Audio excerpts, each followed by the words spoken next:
కొత్తపల్లి నాగేశ్వరరావు అంటే మన రేటేమో ఒక ఊరు దగ్గర అల్లూరు పల్లెటూరు మా తాతగారు వాళ్ళు అక్కడ ఉండేవారు.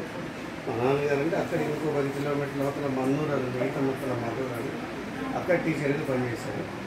1976 తర్వాత 73-76లో మనమంతా ఎట్లా చదివామనేది ముందు మీకు చెప్పి చదివేది మళ్ళీ అవసరం.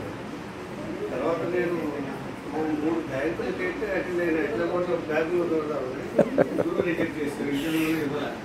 సరే మనకు బ్యాంక్ ఇది లేదు అనుకున్న తర్వాత గవర్నమెంట్లో ఈ సర్వీస్ కమిషన్ ఆఫీస్లో పనిచేశాను. పబ్లిక్ సర్వీస్ కమిషన్ ఆఫీస్లో సీనియర్ అసిస్టెంట్గా ఒక 10 సంవత్సరాలు పనిచేశాను. అది అయిన తర్వాత దాంతోనే గ్రూప్ 2 ఎగ్జామ్స్ రాసి కోఆపరేటివ్ అసిస్టెంట్ రిజిస్టర్లో వెళ్ళిపోయాను. అది 96లో వెళ్ళాను. నెల్లూరు కావాలలో ఫస్ట్ పోస్టింగ్, రిటైర్మెంట్ నెల్లూరు. అక్కడి ప్రమోషన్ అది డిప్యూటీ రిజిస్టర్గా ప్రమోషన్ తీసుకుని అక్కడ రిటైర్ అయిపోయాను.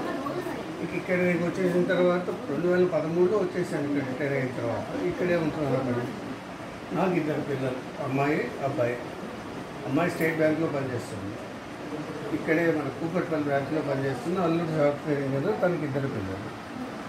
అబ్బాయి వచ్చేసి కెమికల్ ఇంజనీర్, కానీ మొన్నటిగా గుజరాత్లో పనిచేసేవాడు. ఇప్పుడు వైజాగ్ వచ్చి పనిచేస్తున్నాడు. డిసెంబర్లో అబ్బాయికి మ్యారేజ్ చేశాను. ఇప్పుడు అందరం వచ్చాం.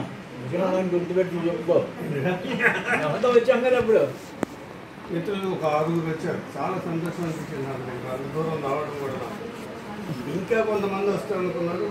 పేదవాళ్ళకి కుదిరినది రాలేదు, కానీ చాలా హ్యాపీగా ఫీల్ అయ్యారు. సుధాకర్ ఇక్కడికి వచ్చాడు. మొత్తం మీరు సత్యానికి హైదరాబాద్లో అటెండ్ అయ్యారు. నా ఆరోగ్యం గురించి అడిగేటైతే కొద్దిగా ఇబ్బంది పడ్డారు. 2015లో 2 స్టంట్లు ఏదో వేశారు. దానికోసం కొలెస్ట్రాల్ మెయింటైన్ చేయడం కోసంగా ఒక మాత్ర ఇచ్చారు. అదేదో 1,00,000 మందిలో ఒక్కళ్ళకి రియాక్షన్ ఇస్తుంది. సంథింగ్ స్పెషల్ కాబట్టి అది ఒక్కడిని నేనే ఒక 1 మంత్ కిడ్నీ మీద ఎఫెక్ట్ ఇచ్చేసి 1 మంత్ సుమారు 8 సార్లు డయాలసిస్కి వెళ్ళాను. అంటే భగవంతుడు దేవలు 6 రోజుల నుంచి ఈ రోజు వరకు అవకాశం నాకు రాలేదు. అండ్ ఏబుల్ టు మరి అంతకంటే భయంకరంగా ఏం లేదు. ఎందుకంటే నాకు చెప్పుకోవడానికి కూడా